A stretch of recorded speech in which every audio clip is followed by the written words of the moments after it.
Hello बच्चों, welcome back to the channel commerce heroes classes. तो बच्चों स्टार्ट कर रहे हैं अपना कंटिन्यू, जैसे स्टार्ट नहीं कंटिन्यू कर रहे हैं टॉपिक के साथ, दैट इज रेजिडेंशियल स्टेटस। तो बच्चों आपका income tax laws and practice for the BCom semester 5 की हम तैयारी कर रहे हैं। तो बेटा आपके ये जो इनकम टैक्स है आसान तो नहीं है ना? तो बेटा पीछे के जो है ना 3 लेक्चर्स मैंने ऑलरेडी अपलोड कर दिए। देखो आई बटन आ रहा होगा यहाँ पर, इस साइड पे देखो आई बटन आ रहा होगा। पहले नीचे, पहले उस आई बटन पे क्लिक करके पहले पीछे के सारे लेक्चर्स देख लेना, फिर कंटिन्यू करना इस वाले लेक्चर के साथ, वरना कुछ समझ में नहीं आएगा। या फिर नीचे डिस्क्रिप्शन बॉक्स में देखना, लिंक होगा डिस्क्रिप्शन बॉक्स से, सारी वीडियोस देख लेना, उसके बाद इस वाली वीडियो को कंटिन्यू करना। तो बेटा स्टार्ट कर रहे हैं टॉपिक के साथ, दैट इज रेजिडेंशियल स्टेटस। तो बेटा एक वीडियो मैंने करवाई थी रेजिडेंशियल स्टेटस के अंदर, जिसके अंदर मैंने आपको बेसिक कंडीशंस तो सिखा दी थी कि सर बेसिक कंडीशंस कैसे चेक करते हैं। ठीक है, तो एक बार सर फटाफट से रिवाइज करवा देता हूँ। बेसिक कंडीशंस क्या थी बच्चों? अगर एक पर्सन का मुझे चेक करना है कि ये पर्सन रेजिडेंट है, कि ये पर्सन नॉन रेजिडेंट है, कि ये person resident but not ordinary resident है, तो उसके लिए मुझे क्या चेक करनी पड़ रही थी सर? बेसिक कंडीशंस चेक करनी पड़ती थी। और बेटा ये बेसिक कंडीशंस कौन कौन सी थी?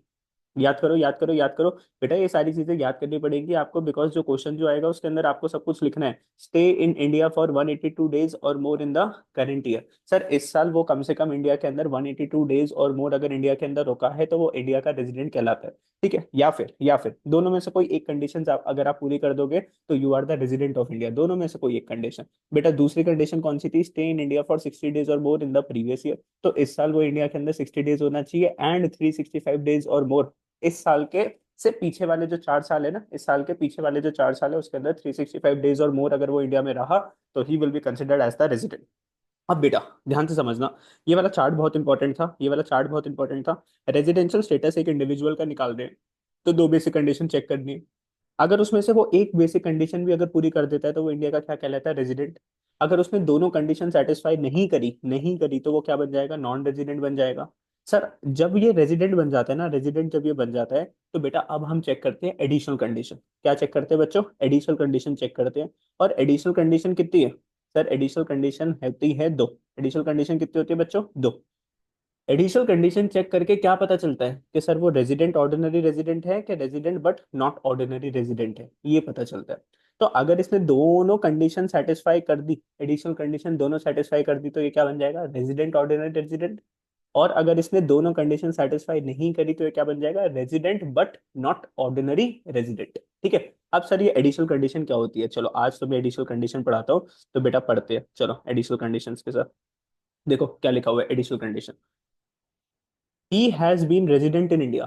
सर ये पर्सन इंडिया में रहा है by satisfying at least one of the condition of category A. मतलब कि सर बेसिक कंडीशन की कम से कम एक चीज क्या होनी चाहिए? एक कंडीशन पूरी होनी चाहिए। उसके बाद फिर हम चेक करेंगे एडिशनल कंडीशन कि सर वो रेजिडेंट इन इंडिया होना चाहिए in 2 out of 10 previous year preceding the relevant previous year. मतलब सर अभी जो प्रीवियस ईयर जो चल रहा है, प्रीवियस ईयर बोले तो करंट ईयर जो चल रहा है, कौन सा चल रहा है बच्चों? अभी करंट ईयर सर 24-25 चल रहा है। बेटा इसके पीछे के 10 सालों का, इस पीछे के 10 सालों में से किन्हीं 2 साल के अंदर वो क्या होना चाहिए सर? इंडिया का रेजिडेंट होना चाहिए।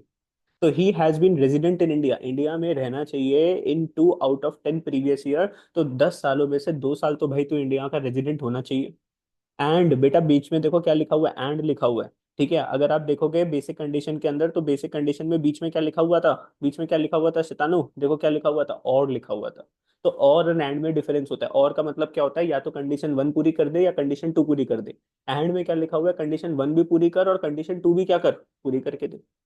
तो बेटा इसमें क्या लिखा हुआ है? दूसरी कंडीशन क्या है? He has been in India for a period amounting in all 730 days और more during the 7 preceding the relevant previous year. तो रेलिवेंट प्रीवियस ईयर बोले तो करंट ईयर, दैट इज 24-25। बेटा इसके पीछे के आपको 7 ईयर्स देखने हैं। इस साल के पीछे के आपको 7 ईयर्स देखने हैं। उन पीछे 7 ईयर्स के अंदर टोटल वो इंडिया में कितना रुका होना चाहिए सर? 730 डेज और मोर। तो बेटा यहाँ पे जो है ना, पीकॉक, पीकॉक की अगर हम बात करें और मोर, तो यहाँ पे भी मोर आ गया। सॉरी। तो यहाँ पे भी और मोर आ गया, ऊपर भी 182 डेज और मोर था, 60 डेज और मोर था, 122 डेज और मोर था। तो ये याद रखना, ठीक है। तो ये थी आपकी दो एडिशनल कंडीशन। तो दो एडिशनल कंडीशन क्या है? जल्दी से मेरे साथ रिपीट करो।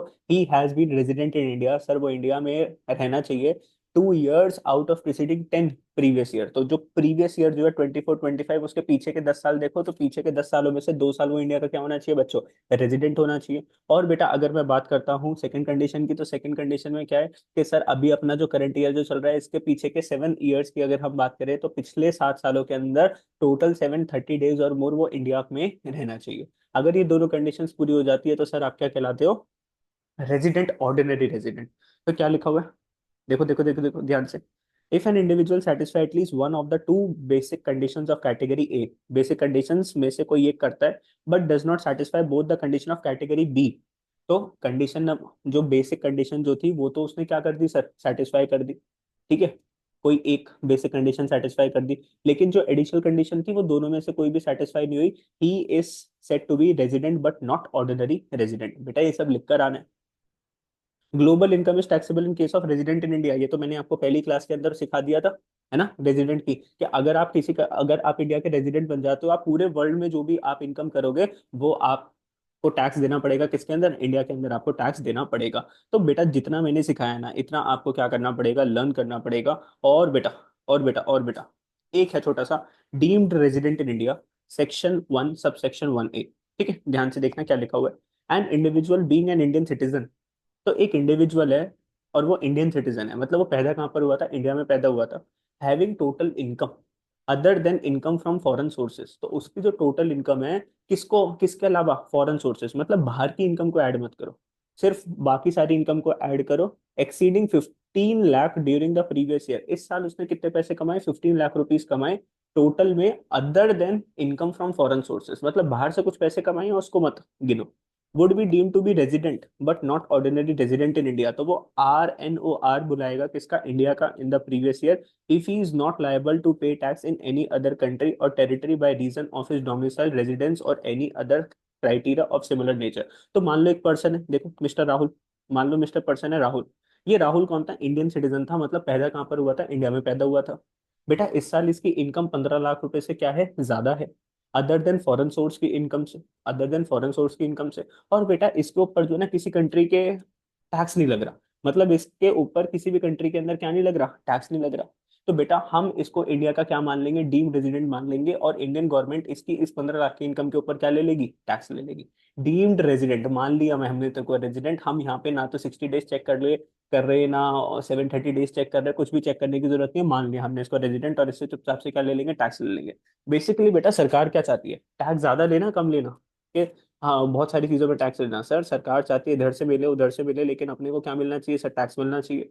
तो कोई ऐसा पर्सन है जिसके ऊपर टैक्स ही नहीं लग रहा था इंडिया के अंदर, लेकिन वो सिटीजन ऑफ इंडिया है, बाहर किसी कंट्री के अंदर टैक्स नहीं पे कर रहा, तो भाई इंडिया के अंदर टैक्स पे कर दे, पैदा तो इंडिया में हुआ था ना, है ना। चलो चलो अब बात करते हैं रेजिडेंशियल स्टेटस ऑफ इंडिविजुअल, हमने खत्म करा, अब हम बात करेंगे residential status of a company. मतलब कब एक कंपनी है, मान लो मैंने कंपनी स्टार्ट करी, तो वो कंपनी कब रेजिडेंट ऑफ इंडिया कहलाएगी और कब वो नॉन रेजिडेंट कहलाएगी। तो एक कंपनी का पता करना है कि सर कब हम उसको डोमेस्टिक कंपनी बोल सकते हैं, कब हम उसको इंडियन कंपनी बोल सकते हैं, कब हम उसको फॉरेन कंपनी बोल सकते हैं। Company is set to be resident in India in a previous year if, एक कंपनी को आप इंडिया की रेजिडेंट वाली कंपनी बोलोगे इफ, ध्यान से पढ़ना ये भी इंपॉर्टेंट है, if it is an Indian company.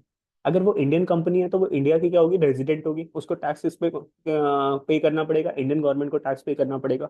During the relevant previous year the control and management of affairs is situated wholly in India.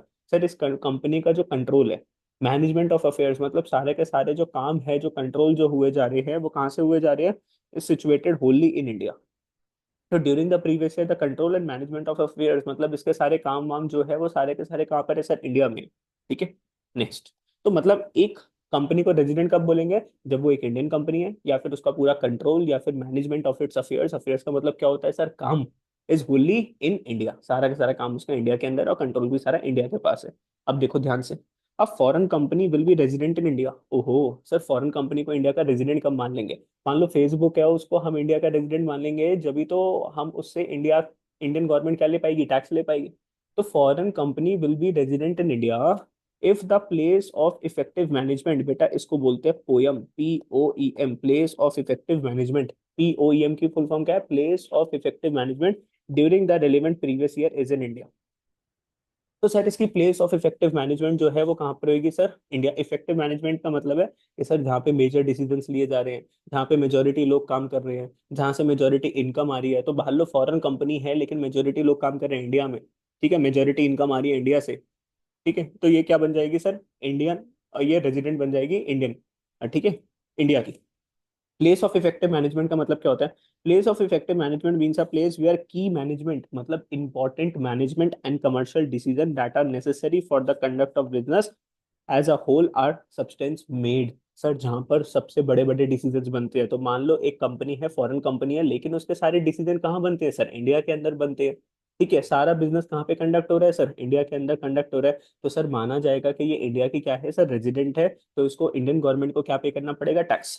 When a company is said to be non-resident in India, company will be non-resident in any previous year if it is not an Indian company. अगर आप Indian company नहीं हो, तो आप India के resident नहीं हो, तो आपको इंडियन गवर्नमेंट को टैक्स पे करने की जरूरत नहीं है। The control and the management of affairs is situated Holi और पार्शली आउटसाइड इंडिया। सर आपकी कंपनी का कंट्रोल, आपके कंट्री के ऑपरेशन सारे के सारे कहाँ से हो रहे हैं सर? बाहर से हो रहे हैं। अगर बेटा ऐसी सिचुएशंस निकल के आ जाती है, तो आपकी कंपनी क्या बन जाती है सर? नॉन रेजिडेंट कंपनी बन जाती है। समझे मेरी बात? नहीं समझे? आपकी कंपनी कौन सी कंपनी बन गई? नॉन रेजिडेंट कंपनी बन गई, ठीक है। तो बेटा यहाँ पर ये छोटा सा क्वेश्चन आ सकता है, residential status of a company कर लेना, 4 4 मार्क्स का, 6 6 मार्क्स का क्वेश्चन आ जाता है। Company can never become not ordinary resident, मतलब RNOR कंपनी नहीं बन सकती। कंपनी या तो रेजिडेंट बनेगी, या कंपनी क्या बनेगी सर? नॉन रेजिडेंट बनेगी। When a company to be treated as non-resident in India, a company is treated as non-resident in India in any of the previous year if it is not an Indian company। अभी आपको सिखा दिया, ये वाला question भी आप easily क्या कर सकते हो? हैंडल कर सकते हो। How will you determine the residential status of HUF? ये भी अगेन इंपॉर्टेंट क्वेश्चन हो गया। हिंदू अनडिवाइडेड फैमिली बिजनेस, जानते हो ना ये बिजनेस क्या होता है? जिसके अंदर भैया आपके ताऊ जी, पापा, घर के सारे male members, female members business में लगे हुए हैं, उस बिजनेस को क्या बोलते हैं? Hindu undivided family business. जहाँ पे कोई एंसेस्टर बिजनेस होता है सर, एंसेस्ट्रल प्रॉपर्टी होती है जिसके ऊपर सारे के सारी फैमिली एक बिजनेस को कंडक्ट कर रही है, that is known as Hindu undivided family business. तो सर इसका रेजिडेंशियल स्टेटस कैसे पता चलेगा कि ये जो HUF है ये इंडिया के अंदर रेजिडेंट है कि नॉन रेजिडेंट है? कैसे पता चलेगा? HUF is said to be resident in India in any previous year in every case except where during that year the control and management of affairs is situated wholly outside India। तो भैया देखो, सीधी सी बात मैं अगर मतलब बता दूं, जैसे कंपनी की तरह होता है ना। कंपनी का क्या होता है? अगर कंपनी का कंट्रोल और उसका जो मैनेजमेंट ऑफ अफेयर्स है, मतलब कंपनी का जो कंट्रोल है, वो सारा का सारा कहाँ से हो रहा है सर? इंडिया से हो रहा है। तो वो रेजिडेंट ऑफ इंडिया हो जाएगा। और अगर इंडिया के बाहर से हो रहा है, तो वो क्या हो जाएगा? नॉन रेजिडेंट हो जाएगा। HUF is said to be non-resident in India। HUF को नॉन रेजिडेंट कब बोलेंगे? If during the previous year, इस साल, the control and management is Holi situated outside India. भाई सारा का सारा जो कंट्रोल है, सारा का सारा जो मैनेजमेंट ऑफ अफेयर्स है, मतलब कंपनी का जो पूरा जो मैनेजमेंट का कंट्रोल जो हो रहा है वो बाहर से हो रहा है। तो ये कंपनी क्या कहाँ की है सर? बाहर की है, इंडिया की नहीं है। Ordinary resident, ordinary resident. अब सर रेजिडेंट तो हो गई, नॉन रेजिडेंट भी हो गई। रेजिडेंट एंड ऑर्डिनरी रेजिडेंट कब होगी?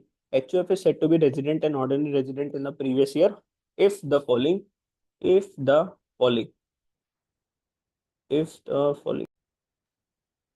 तो बच्चों देखो क्या लिखा हुआ है, ordinary resident. HUF is said to be resident and ordinary resident in the previous year if the following conditions is satisfied। तो हम ROR की बात कर रहे हैं बेटा, ये वाला क्वेश्चन भी एक्सपेक्टेड है, एग्जाम में आ जाता है। HUF का रेजिडेंशियल स्टेटस बताओ, ठीक है। तो द कंट्रोल, ROR कब बोलेंगे? The control and the management of affairs is Holi और पार्शली सिचुएटेड इन इंडिया। सबसे पहली बात, कंट्रोल और मैनेजमेंट ऑफ अफेयर्स मतलब पूरा का पूरा कंपनी के जो ऑपरेशन जो चल रहे हैं वो सारे कहाँ से कंडक्ट हो रहे हैं? इंडिया से। दूसरा, एंड लिखा हुआ है, एंड मतलब पहली कंडीशन भी पूरी होनी चाहिए और दूसरी कंडीशन भी पूरी होनी चाहिए। क्या लिखा हुआ है? इट्स मैनेजर और कर्ता। जो HUF है ना, उसका या तो मैनेजर, अगर भैया आज की डेट में क्या होता है ना, HUF थोड़े से प्रोफेशनल भी हो जाते हैं, तो अगर प्रोफेशनल HUF है तो भैया वो क्या हो जाएगा? मैनेजर हो जाएगा। और अगर पुराने जमाने के है तो भैया वहां पर कौन होता है? कर्ता। कर्ता कौन होता है? एल्डेस्ट मेंबर, जो कि उस बिजनेस को कंडक्ट जो कर रहा है। तो कर्ता must be resident in at least 2 out of 10 preceding year immediately preceding the relevant previous year. तो मतलब कहना क्या चाहते हो सर जी? सर अभी जो साल जो चल रहा है ना, अभी जो प्रीवियस ईयर जो चल रहा है 24 25, इसके पीछे के 10 सालों में से किन्हीं 2 सालों के अंदर कर्ता क्या होना चाहिए? रेजिडेंट होना चाहिए।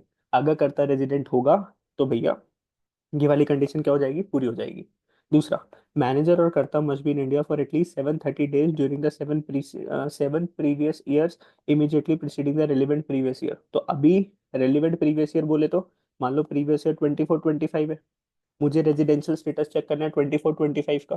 तो पीछे के जो 7 साल है ना, उसमें से एटलीस्ट 730 डेज करता जो है वो इंडिया में होना चाहिए। ठीक है, सिंपल हो गया। तो सर ये कुछ कुछ आपको किसकी तरह लग रहा होगा, एडिशनल कंडीशंस की तरह। फिर बात करते हैं resident but not ordinary resident. A Hindu undivided family said to be not ordinary resident in India if control and management of affairs is situated wholly or partially in India। Sir या तो पूरा का पूरा जो control है, या तो वो पूरा का पूरा इंडिया में है, या थोड़ा थोड़ा पार्शली इन इंडिया, मतलब थोड़ा सा वो इंडिया से कंट्रोल हो रहा है, थोड़ा सा बाहर से कंट्रोल हो रहा है during the previous year, but the manager does not satisfy one or both the condition of clause B. तो बेका देखो, ये वाला जो क्लॉज है ना, इसके अंदर कितनी कंडीशन थी, 2 कंडीशन थी। अगर इसमें से कोई एक कंडीशन आपने सेटिस्फाई नहीं करी ना, कोई एक कंडीशन आपने पूरी नहीं करी, देखो क्या लिखा हुआ है, but the manager does not satisfy one or both the condition of clause B. तो ये दोनों कंडीशंस या एक इसमें से एक कंडीशन अगर आपने पूरी नहीं करी, तो क्या बन जाओगे, resident not ordinary resident. Karta manager has been resident in India at least 2 out of 10। ठीक है, इन दोनों कंडीशंस में से या तो ये दोनों कंडीशन आप सेटिस्फाई नहीं कर रहे, या कोई एक कंडीशन भी आपने सेटिस्फाई नहीं करी, तो आप क्या बन जाओगे, रेजिडेंट नॉट ऑर्डिनरी रेजिडेंट। लेकिन अगर आपने दोनों कंडीशंस पूरी कर दी, तो आप क्या बन जाओगे, ROR बन जाओगे। तो बेटा ये क्वेश्चन भी आ जाएगा किसका, HUF का। ठीक है, एक्सपेक्टेड क्वेश्चन है। What is the incidence of tax of a non resident individual under section 5 explain. What is the incidence of tax, भैया टैक्स कैसे लगेगा किसके ऊपर, नॉन रेजिडेंट इंडिविजुअल के ऊपर। तो incidence of tax of a non resident individual following income are included in the total income of the non resident individual. ध्यान से, एक पर्सन है वो कि नॉन रेजिडेंट है, इंडिया का क्या है वो, नॉन रेजिडेंट। तो मतलब जो भी वो इंडिया के अंदर अर्न करेगा ना, उसके ऊपर टैक्स पे करना पड़ेगा। इंडिया के बाहर से वो जो भी अर्न करेगा, उसको इंडिया में टैक्स पे करने की जरूरत नहीं है। Income received or deemed to be received in India during the previous year whether earned in India or elsewhere. ध्यान से देखना भाई, तू कहाँ कहीं से भी तूने इनकम कमाई, लेकिन वो रिसीव कहाँ पर हुई है, received received in India during the previous year. मतलब तूने इनकम कहीं से भी कमाई, लेकिन वो आई कहाँ पर है, इंडिया में आई है। Weather earned in India or elsewhere, देखो ना, या तो इंडिया में कमाई या इंडिया के बाहर कमाई, लेकिन आई तो कहाँ पर है, इंडिया में। तो कौन सी गवर्नमेंट टैक्स लेगी, इंडियन गवर्नमेंट क्या ले लेगी, टैक्स ले लेगी। अब इसने कमाया बाहर से था, लेकिन वो कमाई कहाँ पर आ गई सर, इंडिया में आ गई। तो सर नॉन रेजिडेंट की इनकम के ऊपर टैक्स लग जाएगा इंडिया के अंदर। इनकम विच अक्रूज और arises or deemed to accrue or arise in India during the previous year whether received in India or elsewhere। अब देखो, इनकम अक्रूज और अराइजेज और डीम टू बी अक्रू और अराइज इन इंडिया। अब देखो ध्यान से मेरी बात सुनना। आप एम्बेसी जानते हो, एम्बेसी जानते हो, जैसे इंडियन एम्बेसी है, वो लोकेटेड है यूएस के अंदर। एक इंडियन एम्बेसी है, इंडियन एम्बेसी, वो लोकेटेड है सर यूएस के अंदर, यूएसए के अंदर। वहां पे हमारे मिस्टर गोपाल जी काम करते हैं। एग्जाम्पल ले लो, मिस्टर गोपाल जी काम करते हैं। तो भैया मिस्टर गोपाल कौन है, वो इंडियन गवर्नमेंट के, मतलब इंडियन गवर्नमेंट के क्या है सर, एम्प्लॉय, भारत सरकार के क्या है, एम्प्लॉय। और इनको काम करने के लिए इंडियन गवर्नमेंट ने कहाँ पर भेज रखा है, यूएस में। और यूएसए की कहाँ पे काम करते हैं सर, इंडियन एम्बेसी में काम करते हैं, जहाँ पे वीजा वगैरह की अप्रूवल मिलती है, इंडियन एम्बेसी। वरना गूगल सर्च कर लेना, क्योंकि अपने पास इतना टाइम नहीं है मैं आपको एम्बेसी का मतलब समझाऊं। तो जहाँ से अप्रूवल लेते हैं, और जो भी सर डिप्लोमेट्स वगैरह जो होते हैं, उनकी बात कर रहे हैं। तो मिस्टर जो गोपाल है वो कहाँ पर काम करते हैं, इंडियन एम्बेसी जो कि यूएस में है। अब सर इनको सैलरी कौन देता है, इंडियन गवर्नमेंट देती है। लेकिन मिस्टर गोपाल रहते कहाँ पर है, यूएस में। सर रहते यूएस में, खर्चा भी यूएस में करते हैं, सेविंग्स भी यूएस में करते हैं, लेकिन पैसे कौन दे रहा है, इंडियन गवर्नमेंट दे रही है। तो टैक्स भी कौन लेगा सर, इंडियन गवर्नमेंट लेगी। ठीक है, और वो काम भी कहाँ पर कर रही है, इंडियन एम्बेसी में काम कर रही है, इंडियन गवर्नमेंट के कहने पर। तो इसको क्या बोलते हैं, इसको क्या बोलते हैं, देखो ध्यान से। इनकम विच अक्रूज, अक्रूज और अराइजेज और डीम टू अक्रू और अराइज इन इंडिया। तो माना जाएगा कि इनकम आपने कहाँ पे अर्न करी है, इंडिया में अर्न करी है। ठीक है, वेदर रिसीव्ड इन इंडिया और नॉट, बेटा अब उसको वो पैसे कहाँ पे मिले हैं, इंडिया में मिले हैं कि यूएस में मिले हैं, पैसे तो यूएस में मिले हैं, लेकिन मानी जाएगी ये इंडियन इनकम। और टैक्स लग जाएगा कहाँ पर, इंडियन गवर्नमेंट के पास टैक्स लग जाएगा। तो इस एग्जाम्पल को याद रखना, एग्जाम्पल भी अगर चिपका के आओगे तो आपको अच्छे खासे क्या मिल जाएंगे, मार्क्स मिल जाएंगे। ठीक है, तो वीडियो देखना बहुत जरूरी है, वीडियो थोड़ी सी लेंदी होगी, और इसके अंदर थोड़ा तामझाम नहीं कर सकते है ना, प्रॉपर इसको समझना पड़ेगा, आपको सीखना पड़ेगा। Explain the incidence of tax in the case of the ordinary resident in India. अब नॉन रेजिडेंट की बात नहीं कर रहे, किसकी बात कर रहे हैं, ordinary resident. Incident of tax in case of ordinary resident. तो the total income of person who is resident in the relevant previous year. तो अगर कोई बंदा रेजिडेंट, ऑर्डिनरी रेजिडेंट होता है, includes all income from whatever sources derived which. तो इसकी जो सारी की सारी जो इनकम है, कहीं से भी इसने कमाई हो, वो टैक्स कहाँ पर लगेगा, इंडिया में। Is received or deemed to be received in India, मान लिया जाएगा तूने पैसे कहाँ पर कमाए, इंडिया में, इन सच ईयर बाय और on behalf of such person. तो या तो उसने कमाए हो या उसके लिए किसी और ने कमाए हो, लेकिन भैया टैक्स कहाँ पर लगेगा, इंडिया के अंदर। और accrues or deemed to be accrue or rise in India during such year, accrue or rises to him outside India during such year। तो मतलब कहने की बात क्या है सर, तूने पैसे कहीं से भी कमाए हो, किसी भी कंट्री से तूने पैसे कमाए हो, लेकिन तू रेजिडेंट कहाँ का है, इंडिया का रेजिडेंट है, तेरे को टैक्स कौन सी गवर्नमेंट को देना पड़ेगा, इंडियन गवर्नमेंट को टैक्स देना पड़ेगा। ठीक है, चलो।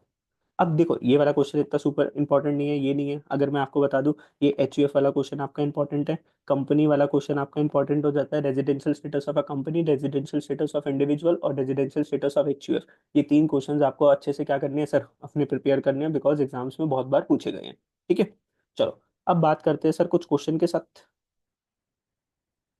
ठीक है, एक क्वेश्चन करवाता हूँ मैं आपको, और बाकी फिर नेक्स्ट वीडियो के अंदर हम इसके कुछ क्वेश्चंस को देखेंगे, एंड फिर नेक्स्ट चैप्टर हम स्टार्ट करेंगे। तो सबसे पहला क्वेश्चन क्या लिखा हुआ है, discuss whether the following income are taxable or not in India. आप ये बताओ कि क्या इसके ऊपर टैक्स इंडिया में लगेगा नहीं लगेगा। अब अगर ऐसा क्वेश्चन आ गया तो सर ये बोनस क्वेश्चन हो जाएगा आपका। Non resident owns a residential house in Delhi. तो मान लो एक यूएस के अंदर मिस्टर जॉन रहता है, और मिस्टर जॉन के पास घर है कहाँ पर, दिल्ली में, which is given on rent to a foreign embassy. Sir उसने वो घर जो है ना रेंट पे दे रखा है किसको, फॉरेन एम्बेसी को। जैसे मान लो यूएस की जो एम्बेसी है, वो उसने ले रखा है। Rent is however payable outside India in a foreign currency. Sir rent जो है ना सीधा सीधा किसको मिल जाता है, नॉन रेजिडेंट को मिल जाता है जहाँ पे भी वो रहता है। तो नॉन रेजिडेंट मान लो रहता है यूएस के अंदर, तो और उसके पास जो प्रॉपर्टी है वो दिल्ली में, और वो जो दिल्ली की प्रॉपर्टी है उसके अंदर एक फॉरेन एम्बेसी खुली हुई है। ठीक है, मान लो एक रशियन एम्बेसी खुली हुई है। अब वो जो रशिया वाले जो लोग हैं वो डायरेक्टली पैसा कहाँ भेज देते हैं, यूएस से भेज देते हैं इस नॉन रेजिडेंट के पास। तो अब बताओ क्या इसके ऊपर टैक्स लगेगा, इंडिया के ऊपर नहीं लगेगा। तुम्हें क्या लगता है, तुम बोलोगे सर देखो इसकी प्रॉपर्टी तो कहाँ पर है सर, इंडिया में, तो टैक्स तो कहाँ पे लगना चाहिए सर, इंडिया में टैक्स लगना चाहिए। तो क्या लिखेंगे, देखो इसके अंदर क्या लिखा हुआ है, rent payable to non resident out of India chargeable to tax in India. भाई साहब टैक्स लेंगे Indian government, as the house is situated. भैया किसकी खेती पे, मतलब किसकी लैंड पे है आपका घर, इंडिया की लैंड पे। Rent of the house will be deemed to be earned in India, मान लिया जाएगा कि आपने रेंट कहाँ पर अर्न करा है, इंडिया में अर्न करा है। चाहे इंडिया में पैसा नहीं मिला, पैसा डायरेक्टली कहाँ मिल गया, नॉन रेजिडेंट कंट्री के अंदर जहाँ पे वो बंदा रहता है, लेकिन इनकम वो कहाँ की मानी जाएगी सर, इंडियन इनकम मानी जाएगी। ठीक है, non resident purchases goods from India and sells these goods abroad at profit. Non resident purchases goods from India, तो मान लो वो यहाँ पर आया, इंडिया के अंदर आया, सस्ता सामान खरीदा, और ये गुड्स ले जाके अब्रॉड के अंदर बेच दिया, फॉरेन कंट्री के अंदर बेच दिया प्रॉफिट के ऊपर। ठीक है, तो यहाँ पर हमारी ये मार्केट है ना, करोल बाग हो गया, कमला नगर हो गया, यहाँ से सस्ता सस्ता सामान लिया और बाहर जाके प्रॉफिट में बेच दिया। तो क्या इसने जो भी कमाया होगा इस नॉन रेजिडेंट ने, क्या इसकी इनकम इंडिया में टैक्स लगेगा नहीं लगेगा, क्या लगता है sir. As the profit are earned by non resident from sale of goods abroad. भैया इसने बेचा कहाँ पर है, अब्रॉड। इट इज अ कैसी इनकम है, फॉरेन इनकम। इंडिया में बेच के कमाया है क्या, नहीं सर, बाहर कंट्री में बेच के कमाया है। It is not chargeable to tax in India, तो इंडियन गवर्नमेंट इसके ऊपर टैक्स नहीं लेगी भाई। ठीक है, भाई वैसे भी इंडियन गवर्नमेंट ने टैक्स तो ले लिया होगा ना, जब ये इंडिया से परचेज करके गया होगा तो इसने जो भी शॉपिंग करी होगी तो इसके ऊपर इसने कौन सा टैक्स पे करा होगा, सर जीएसटी पे करा होगा। तो सरकार के पास पैसा तो आ गया ना, इनकम टैक्स नहीं मिलेगा लेकिन इनडायरेक्ट टैक्स तो मिल ही रहा है ना। Interest on loan is paid by the government of India to a non resident outside India. Interest on loan is paid by government of India. तो गवर्नमेंट ऑफ इंडिया लोन दे रही है, interest on loan is paid by government of India to a non resident outside India. तो हमारी जो Indian government है ना, मान लो उसने बाहर के किसी बंदे से लोन ले रखा है, तो मान लो एक मिस्टर जॉन है, जॉन, उससे हमारी इंडियन गवर्नमेंट ने क्या ले रखा है, लोन ले रखा है, और मिस्टर जॉन रहता है यूएस के अंदर। ठीक है, अब इंडियन गवर्नमेंट उसको क्या दे रही है, इंटरेस्ट दे रही है। तो मिस्टर जॉन की तो इंटरेस्ट की क्या होगी सर, इनकम हो गई, लेकिन उसको मिल कहाँ से रहा है, इंडियन गवर्नमेंट से मिल रहा है। तो भैया टैक्स कहाँ पे लगेगा, इंडिया में लगेगा नहीं लगेगा, लगेगा sir. As the interest is paid by the government of India to non resident, it is deem to be accrued in India. मान लिया जाएगा कि पैसे कहाँ पर कमाए हैं इसने, इंडिया में कमाए हैं, क्योंकि इंडियन गवर्नमेंट दे रही है sir. It is an interest in Indian income and therefore is taxable in India. बेटा ये क्वेश्चन ध्यान से कर लेना।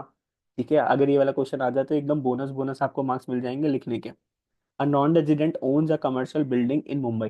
तो एक नॉन रेजिडेंट है, मान लो मिस्टर जॉन है, बाहर का बंदा है, मुंबई में उसका घर है, which is transfer to another non resident outside India. अब उसने क्या करा, मुंबई का घर बेचा और दूसरे एक बंदे को ट्रांसफर कर दिया जो कि इंडिया में नहीं रहता। The consideration is stable in the foreign currency outside India. उसको पैसा भी किस में देना पड़ेगा सर, फॉरेन करेंसी में मिल रहा है उसको पैसा। तो मुंबई की प्रॉपर्टी थी ना, और आपने मुंबई की प्रॉपर्टी किसी फॉरेनर को बेच दी। एक फॉरेनर था, फिरंगी है, बाहर का बंदा, उसकी प्रॉपर्टी मुंबई के अंदर। उस फिरंगी ने अपनी प्रॉपर्टी मुंबई की बेची और किसी दूसरे फिरंगी को बेच दी। और वो जिस दूसरे फिरंगी को बेची उसने पैसा भी किसमें दिया, फॉरेन करेंसी के अंदर पे कर दिया। तो अब बताओ, क्या इनकी इनकम इंडिया में टैक्सेबल होगी नहीं होगी? है, ये जो मुंबई का जिसका घर था, जिसने बेचा, उसने पैसे कमाए होंगे ना, क्या उसकी इनकम के ऊपर टैक्स इंडिया में लगेगा नहीं लगेगा? As the building is situated in India, भैया तेरे जो मुंबई है वो कहाँ की है, India. Capital gain resulting on transfer is deemed to accrue in India. तो बेटा ध्यान से सुनना, जब भी आप किसी एसेट्स को सेल करते हो ना, तो कैपिटल गेन का टैक्स लगता है। जब भी आप कोई एसेट को सेल करते हो, जैसे मान लो मैंने आज से 10 साल पहले घर खरीदा 10 लाख का, आज वो 1 करोड़ का हो गया, तो मैंने उसको बेचा, तो मैंने 90 लाख रुपीज कमाए ना, ये 90 लाख के ऊपर टैक्स लगेगा कैपिटल गेन्स के अंदर। ठीक है। It is an Indian income and is chargeable to tax in India. तो भैया इंडिया के अंदर टैक्स लग जाएगा। लास्ट देख लो, C a non resident Indian is presently appointed by the government of India in the embassy at Saudi Arabia. तो C एक नॉन रेजिडेंट है, सी एक नॉन रेजिडेंट इंडियन है, presently appointed by the government of India. तो government of India के कहने पे वो कहाँ पर काम कर रहा है, हबीबी, सऊदी अरेबिया में काम कर रहा है। Salary of rendering services is paid to him in the foreign currency outside India. इसको भैया सैलरी बाहर ही मिल जाती है, लेकिन भैया किसके लिए काम करता है, गवर्नमेंट ऑफ इंडिया। तो टैक्स कहाँ पे लगेगा, government of India. Salary payable to mister C is taxable in India. लेकिन अगर कोई भी और बेनिफिट मिलेगा, अलाउंस मिलेगा, परक्विजिट मिलेगा, मतलब सैलरी के अलावा कोई भी बेनिफिट मिलेंगे, payable to him are tax free. मतलब इंडियन गवर्नमेंट उसको कोई और बेनिफिट्स देगी अदर देन सैलरी, वो क्या हो जाएंगे, टैक्स फ्री। और जो सैलरी है उसके ऊपर टैक्स लग जाएगा इंडिया के ऊपर। तो बेटा इस वाली वीडियो के अंदर हमने रेजिडेंशियल स्टेटस का कॉन्सेप्ट खत्म करा। एक क्वेश्चन मैंने आपको करवाया, कुछ और क्वेश्चन है, देखो ये क्वेश्चन है आपके पास्ट एग्जाम के क्वेश्चन है। ये सारे के सारे मैं आपको नेक्स्ट क्लास के अंदर कवर अप करवाऊंगा। तो अपनी जो थर्ड क्लास जो बनेगी रेजिडेंशियल स्टेटस की, इसके अंदर हम क्वेश्चंस करेंगे। फिर उसके बाद अपना नया चैप्टर स्टार्ट करेंगे, या तो हाउस प्रॉपर्टी या कैपिटल गेन। और मुझे पता है आपको वीडियोस अगर अच्छी लग रही है तो भैया चैनल को क्या कर दो, सब्सक्राइब कर दो। नीचे कमेंट करके बता दिया करो कि यस सर हमें सब कुछ समझ में आ गया। ठीक है दोस्तों, bye bye, thank you for watching the video. Next video जल्दी आने वाली है।